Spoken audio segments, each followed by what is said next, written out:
Hello chess friends and welcome to Yasser of Chess channel and welcome back to our Queen's Gambit Declined studies.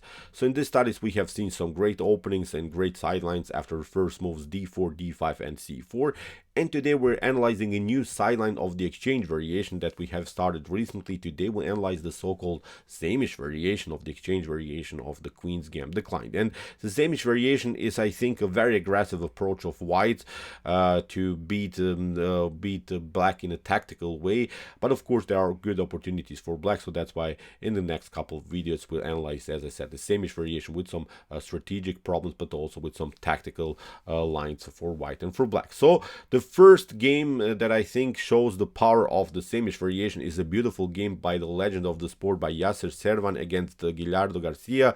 Yasser Sairawan is really one of my favorite commentators about chess, because his stories that he's telling when he's analyzing some games are really cool, are really beautiful, and his voice is so calm, and he's really incredible chess commentary, in my opinion, simply one of the best for sure now these days. So let's see now how the legend Yasser played now this beautiful exchange variation, this so-called Saemisch variation of the Queen's Gambit Declined. So here the first move is of course the move d4, we have d5, and now we go into the Queen's Gambit. We have e6, the Queen's Gambit Declined, knight to f3, knight to f6, and now after move knight to c3 we have now the 3 knights variation. So now comes knight from b to d7, and this is now the so-called barman variation.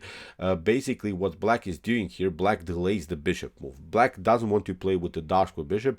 If of course black plays now the move bishop to e7, then probably white could go into the so-called Harvard's attack, and then of course black showed already his cards with the bishop move. So that's why black delays simply the move with the bishop, says I'm waiting you to make a move, and then I'll play maybe differently with my bishop, because if you play something like bishop to g5, then maybe I will also go with bishop to b4. So as I said, black is keeping here a certain flexibility in an early stage of the game. So here my recommendation is also like Yasser played the game. Here we are going now into the exchange variation, but it's a delayed exchange. In the previous opening lines we have seen an early exchange of the pawn on d5. Now after move c takes d5, if black takes of course with the knight, then we go aggressively with the move e4. We have then a powerful center, knight to c3, b takes c3, and I think this is a solid game for white. White will eventually get the bishop out, will eventually play bishop to e3, kingside castling, maybe queen to e2, rook to b1.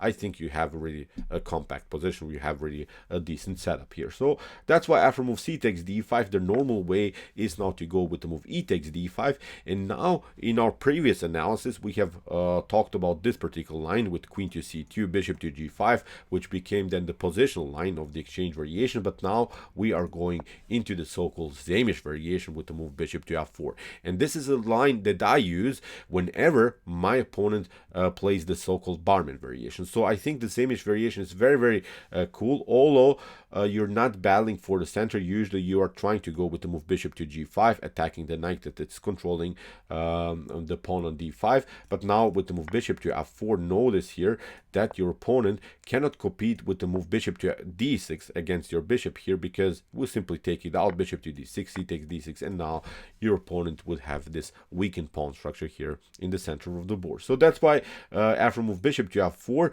now black needs to play simply the move c6, and the move c6 is cool approach here. We're at least preventing the move knight to b5, and in the continuation of our Saemisch variation, exchange variation of the Queen's Gambit Declined, we'll analyze more of this particular line. But now here in the game, Gildardo Garcia played this move bishop to e7, and now the fun already starts. This move bishop to e7 is strategic mistake I think that black can make.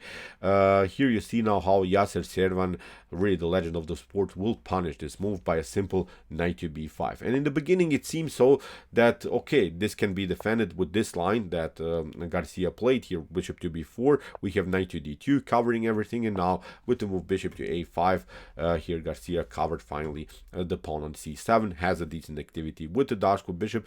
But still this is not a good position anymore for black, because here Yasser played very aggressively, played queen to a4. We have now c6, kicking away the bishop, and now you see with the move knight to d6, the king has to move. You have lost your privilege of castling, and this is not a good position anymore for black. Although it's not losing immediately for black, but I think I would be really uncomfortable playing this position because, okay, maybe in the later stage black could maybe attack the bishop with knight to h5, attacking the bishop on f4, but still we have always the opportunity to take out the bishop on c8 if our knight gets endangered further here on the square d6. But at least we have gained something. The king cannot castle anymore. We will play a normal setup, e3, bishop to d3, rook to c1. We'll have, I think, a really good compensation here. We'll have, I think, a good development in the later progress of the game. So we have now queen to a3. You see Yasser is already playing aggressively, hitting the king here, indirectly of course, but now there are serious tactical threats when we move the knight from d6. We have king to g8 and now e3, normal development here by white. So g6 here, black is desperately trying to castle by hand, sort of. Well, black is trying to play king to g7, maybe then afterwards rook to f8, and then this will be again a normal position for black. Here, for instance, if you play bishop to d2, if you take out the knight now, okay, knight to d2, maybe you're playing knight to e4, but we can step back or we can even take. Still with the bishop pair, I think white should be much better. The bishops are active. This is not a position where the bishops are passive. I think this is a good development here. The bishop still can go to d3, and as we said, we can then afterwards also maybe play king to d2 again. So we can even take out the knight, of course. It